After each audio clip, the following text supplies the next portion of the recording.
So, welcome to Jumbo IS and welcome to our lecture series called Daily News in Shorts. In this lecture series, we cover a particular day's current affairs in a short span of time within 30 minutes. The idea is very simple. We want you to cover your current affairs and we want you to cover them on a daily basis. But we do not want you to spend your entire day just covering current affairs. Therefore, for your facility, we have launched this lecture series in which we'll cover the entire day's current affairs within 30 minutes. Now, just watching this lecture would be job half done. Why? Well, just after watching it, you need to revise it as well. Because revision helps in consolidating these current affairs in your memory. Otherwise, you'll quickly forget them. Now, you can revise these current affairs from the notes provided by us, and these notes shall be available on our Telegram platform. The link to our Telegram channel is provided in the comment section below this video. You just have to click on that link and you will be able to go to our Telegram channel, download the notes and do the necessary revision. All right, let's begin today's session. But first, let's take a look at the list of topics that we are going to cover today. So topic number 1 is related to Livestock Health and Disease Control Program. You know that our economy is made up of three sectors: agriculture, industrial sector, and services sector. Within agricultural sector, livestock sector is an important subsector. It deals with livestock rearing, animal related products. But in India, livestock related productivity is low because most of the animals suffer from diseases. Okay, so this is a program to improve animal productivity, livestock productivity, and in the end, economic productivity. Okay, so we'll talk about this. Then, recently, Wallace Line, which is related to biodiversity in Asia and Australia, was in the news. Actually, the Hindu newspaper covered this article. So we'll talk about Wallace Line. What is it? Then recently, government launched two new projects under the Parvatmala Pariyojana. So what is Parvatmala Pariyojana? We'll talk about this. Then recently in Jaipur, Regional 3R and Circular Economy Forum for Asia Pacific was conducted and it concluded in Jaipur Declaration. So what is this Regional 3R and Circular Economy Forum for Asia Pacific? What is circular economy, by the way? And what were the outcomes of this Jaipur Declaration? We'll talk about this. And in the end, we'll talk about the issue of space debris. It is a big emerging issue and it basically threatens future space missions and future space projects. So we'll talk about space debris issue. Okay, so these are the 5 topics that we'll focus our attention on. Let's start discussing them one by one, starting with topic number 1, which is Livestock Health and Disease Control Program. So look, this Livestock Health and Disease Control Program has been launched earlier. Recently, Cabinet Committee on Economic Affairs, or recently Union Cabinet, basically released revised framework for this. Not framework, but a revised LHDC program. So this was an already ongoing scheme. But recently, central government launched revised LHNDC program. So Union Cabinet chaired by PM Modi has today approved the revision of Livestock Health and Disease Control Program. Okay. Now this revised scheme will have the earlier scheme, okay, plus National Animal Disease Control Program and Pashu Aushadhi, medicines for veterinary care, medicines for animals. Okay.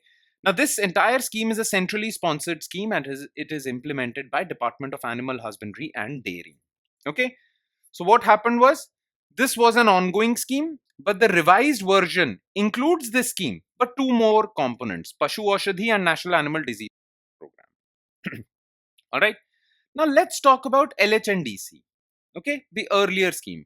What were the earlier components of this scheme? So critical animal disease control program, animals, especially dairy animals, suffering from critical diseases which impacted their milk productivity, or any other animals. Basically, this was for that. Then establishment and strengthening of existing veterinary hospitals, animal hospitals basically, and dispensaries. Then assistance to states for control of animal diseases. So these 3 components were part of LHNDC, and now 2 more components are added: National Animal Disease Control Program and Pashu Aushadhi. This is a very important component. Okay.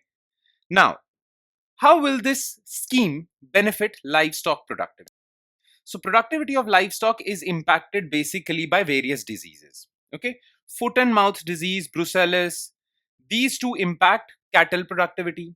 Pest day, petitis, ruminants, these two basically impact ruminant productivity. Okay, ruminants are these animals, rabbits and all. Okay, classical swine fever, this impacts piggery, those who basically rear pigs. Okay, and lumpy skin disease, this again impacts cattle. And cattle productivity is very important in India for milk productivity. Okay, now if your cattle is suffering from diseases, that's a big issue. Therefore you have launched this program. Okay, now this will help in reduction of these diseases through immunization, vaccination.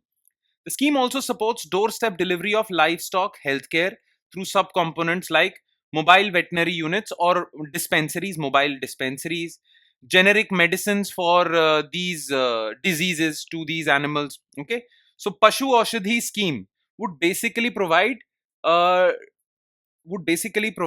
generic medicines for these diseases. Okay, then what would be the benefits of this scheme? Prevention and control of livestock diseases by vaccination, surveillance, and healthcare facilities.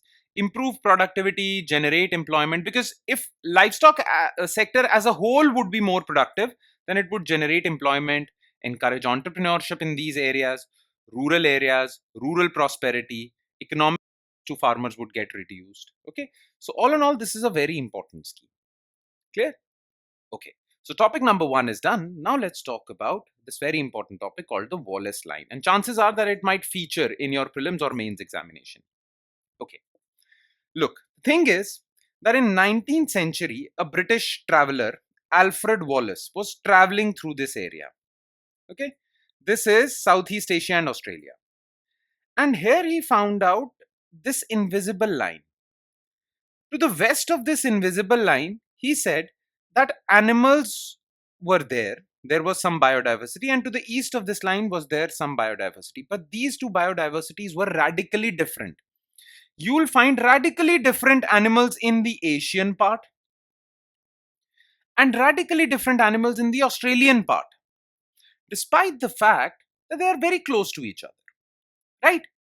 Now, this invisible line was called the Wallace Line. And this Wallace Line basically divides the biodiversity of the two regions.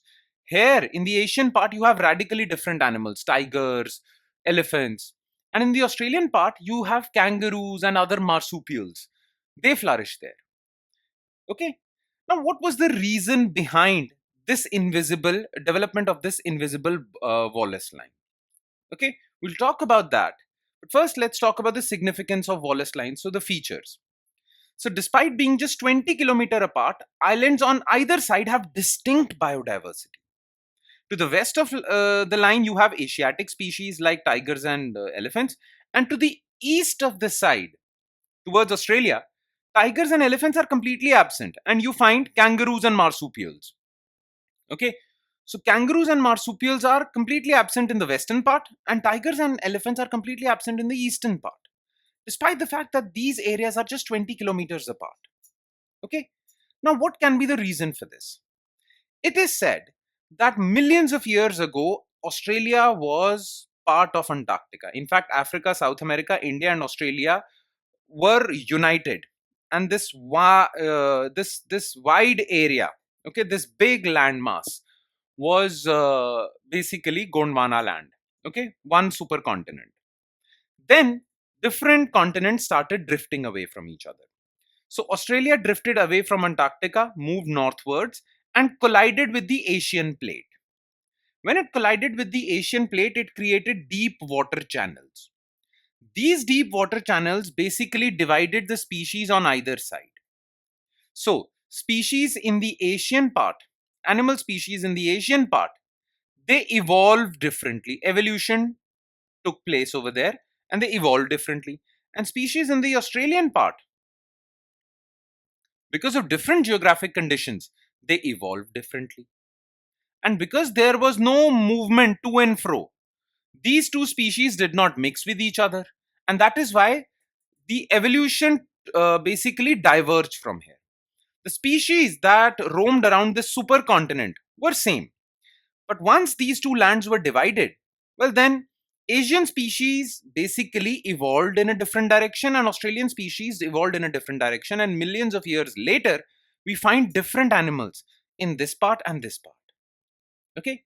So, this Wallace Line theory basically validates the theory of evolution, that given the geographical circumstances, species differentiate, they evolve differently. That was the theory given by evolution theory. Okay, this was the explanation given by evolution theory, and this Wallace line basically validates this theory. Okay, now how was this Wallace line? Oh, I'm sorry. How was this Wallace line formed? Okay, so first of all, continental drift. Millions of years ago, Australia separated from Antarctica and began drifting northwards, eventually colliding with Asia. As soon as it collided with Asia, deep water channels emerged between the two continents. Okay, this basically prevented any movement of animals from one side to the other because of these deep water channels. Now, marine animals could move, and that is why you don't see any difference in marine biodiversity. But when it comes to terrestrial animals, well, they evolved differently.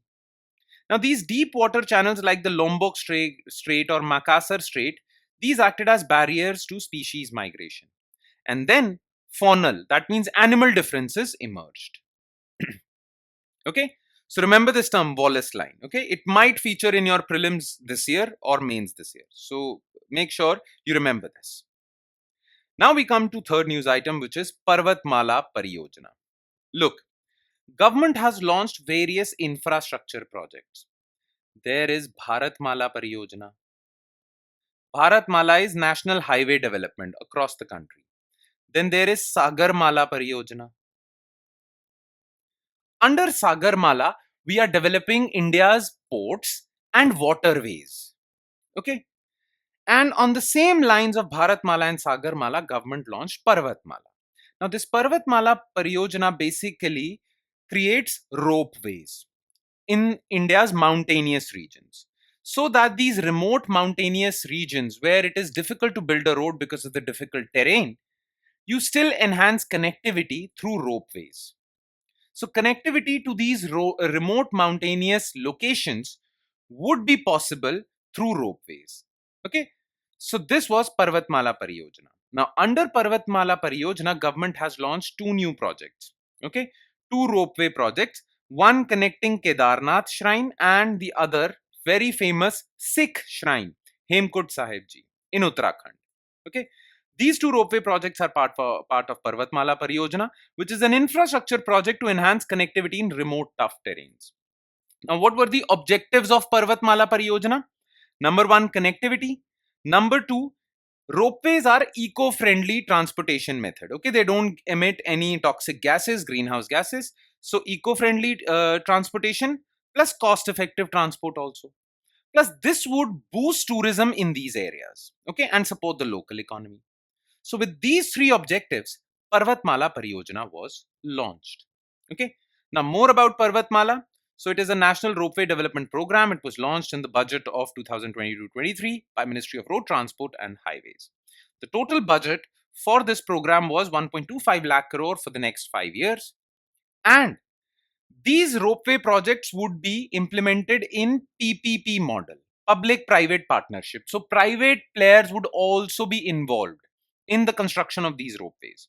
And there are different models, okay, different models through which these private people can participate. They participate with the government in different ways. These different ways are called models. One such model is hybrid annuity model. We will discuss hybrid annuity model some other time. Okay, but for now, just remember that under Parvatmala Pariyojana, private sector participation is ensured through hybrid annuity model. Okay, all right. Now, this topic is done, concluded. Let's move on to fourth topic, which is Regional 3R and Circular Economy Forum in Asia Pacific. Okay. The thing is, this is an international forum, basically regional forum, whose 12th edition was being organized in India, Jaipur. Okay. And this entire conference has been concluded, and because it was organized in Jaipur, so the outcomes of this conference have been compiled in what we call Jaipur Declaration. Okay. Now, to understand what this forum is all about, you need to know what circular economy is. Okay. You see, we are talking about deteriorating environment. Okay. These days, environmental deterioration is a hot topic. We talk about environmental deterioration because of climate change, global warming, but we also talk about environmental deterioration because of waste generation. Too much waste is being generated and it is not being disposed of properly. Okay, too much waste is being generated and it is being dumped in nearby water sources, causing water pollution, or it is burned, causing air pollution. So, waste management has become a huge issue. Therefore, the idea of circular economy is doing the rounds. What do we mean by circular economy? You create a good, you create a product, you use it, then you throw it away. But instead of throwing it away and making it a waste product, you recycle it, reuse it. Okay. And this product is the materials used in that product are again used in the same economy. This is known as a circular economy. Okay. Now, the circular economy has three principles: reduce, reuse, recycle. These are known as the three R's. Now, to enhance cooperation and basically brainstorm ideas with respect to how to develop circular economy in India's cities and the regional cities and many cities of the world, this conference is organized. So, the 12th Regional 3R and Circular Economy Forum in Asia Pacific concluded with the unanimous Jaipur Declaration. The major highlight of the forum was India's proposal to establish cities coalition for circularity. Basically, major cities of this region, Asia Pacific region, would collaborate, learn from each other, help each other in developing a circular economy. Okay. Now, more about this forum. It is a regional forum established in 2009 where various stakeholders like government officials, industry captains, civil society members, they come together and discuss sustainable waste management and circular economy practices. The three principles of circular economy are: reduce the use. Okay, so you would generate less waste. If you're getting some waste, reuse that if it is reusable. If it is not reusable, then, well, recycle it. Dismantle all the parts and then use them again in some other products. Recycle. The 2025 forum was held in Jaipur and organized by Ministry of Housing and Urban Affairs, UN Center for Regional Development, and Institute for Global Environment Studies. And do not consider this circular economy topic a light topic. It is a very heavy topic. Questions have been asked with respect to circular economy in previous years mains examination, so it is important. And the basic idea of circular economy is very simple. Okay, you do not generate much waste. Instead of throwing the waste away, you reuse it or recycle it. Okay, so that the products are circulated back into the economy, and this is known as circular economy. Okay. Now, more about Jaipur Declaration. Well, this year's conference's theme was realizing circular societies towards achieving sustainable development goals and carbon neutrality in Asia Pacific. It launched Cities Coalition for Circularity. We have talked about it. Cities 2.0 initiative was launched in this Jaipur Declaration. It was also decided by all the participating countries that circular economy goals should be aligned with sustainable development goals and climate change goals. Plus, India announced that it would like to bid for hosting World Circular Economy Forum in 2026. This was announced in Jaipur Declaration basically. All right. And now let's come to the last topic of the day, which is issue of space debris. Look, the thing is that space agencies across the world have been launching satellites for many decades now. They have been launching many space missions. Now, the thing is that human beings have the technology to launch these satellites, these spacecrafts. but we have not perfected the technology to bring these things back safely to the earth. And that is why many satellites that have been launched, many space missions have been launched, are still floating around the earth, in the earth's orbit. Okay, some of these satellites have broken apart, so their parts are floating around the orbit, like you can see in this picture. Some space missions, spacecrafts, rockets, their parts are floating. All right. Now, this is known as space debris. Defunct human made objects in space, principally in Earth's orbit, which no longer serve a useful function, are called space debris, satellite parts, spent rocket stages, everything. Now, sometimes these parts fall down on Earth. And when they fall down, because of the resistance from Earth's thick atmosphere, they burn down also. But sometimes they are partially burned and they drop on Earth, endangering life and property on the planet. Okay? Plus, there is another issue. Look, despite this space debris, we are still launching many satellites. Now, this space debris that is floating around in the Earth's orbit is traveling at very high speeds. They are traveling with the speeds of 27,000 kilometers per hour. That's very high speeds.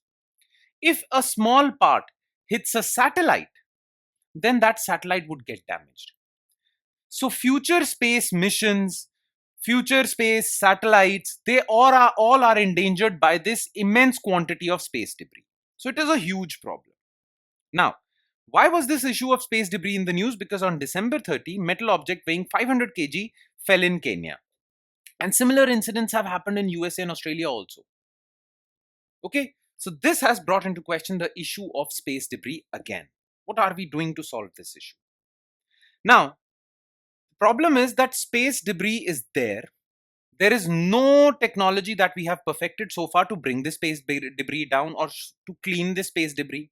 Plus, we are continuously launching more and more satellites. So we are adding to this space debris.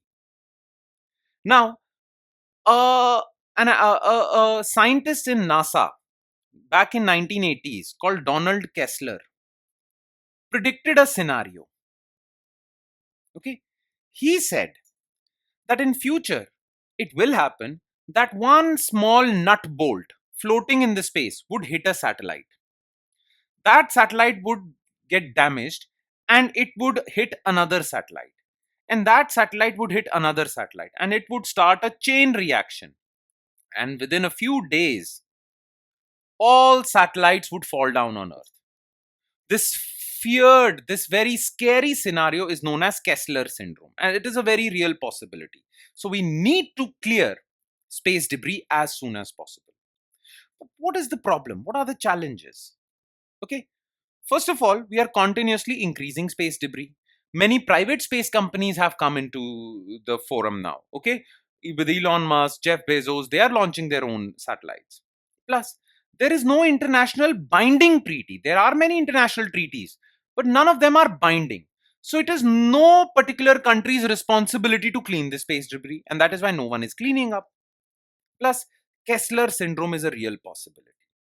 Now, the thing is, there are international treaties which address the issue of space debris. Okay? But none of them are binding in nature. Now, what are those international treaties? Go through the notes, you will find the name of those treaties. Plus, I have also mentioned steps taken by India to address this issue of space debris. Okay? India, ISRO has also taken some steps. So, what are those steps? You can find them in your notes as well. All right, so go through the notes. And with that, we conclude today's session. Thank you so much for watching, everyone. And I hope it added value to your preparation. In fact, I'm not hopeful. I'm sure it added value to your preparation. But now, it would add more value if you revise this lecture as well. So please do not forget to revise it, because you won't be able to remember these current affairs if you do not do this necessary revision. So make sure you do that. And on that note, I'll be signing off. Thank you so much, everyone.